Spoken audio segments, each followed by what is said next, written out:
Keith Rowley, do not try to undermine the intelligence of Trinidad and Tobago citizens. Yet again, you're trying to play shaggy and saying it wasn't me.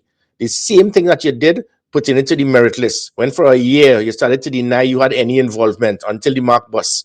You're doing the same thing again in this situation with the fiasco pertaining to Brent Thomas extradition by police officers external from Trinidad and Tobago waters. One, it is impossible for any commissioner of police to have any police officer leave Trinidad and Tobago to go outside our waters without the authorization of the Minister of National Security. I was a previous member of the National Security Council.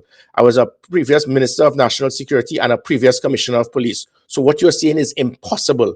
No Commissioner of Police in Trinidad and Tobago has authorization to allow any police officer to leave this country and to go out of our waters without the approval of the government of Trinidad and Tobago. Two, no commissioner of police has authorization to allow any police officer to be involved in any operation or any exercise outside of Trinidad and Tobago without the authorization of the government of Trinidad and Tobago. This is similar to when they had the situation with DSS and police officers from Barbados had to be recruited. The Commissioner of Police in Trinidad and Tobago could not do it. The Commissioner of Police had to involve the Minister of National Security or the government of Trinidad and Tobago.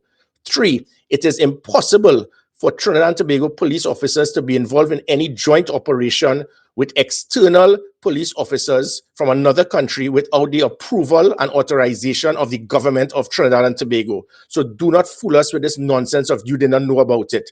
And four, most important, it is impossible for any law enforcement official in Trinidad and Tobago to have any access or authorization for the use of any CARICOM aircraft through RSS without the approval and the authorization and the knowledge of government officials from the Republic of Trinidad and Tobago. Keith Rowley, do not undermine the intelligence of Trinidad and Tobago citizens. Keith Rowley, try again with that. You're always thumping your chest, boasting that you're the chair of the National Security Council. The country is sick of hearing you boast about it. Now all of a sudden you know nothing. You're playing Schultz from Hogan's Heroes that you know nothing. Try something else.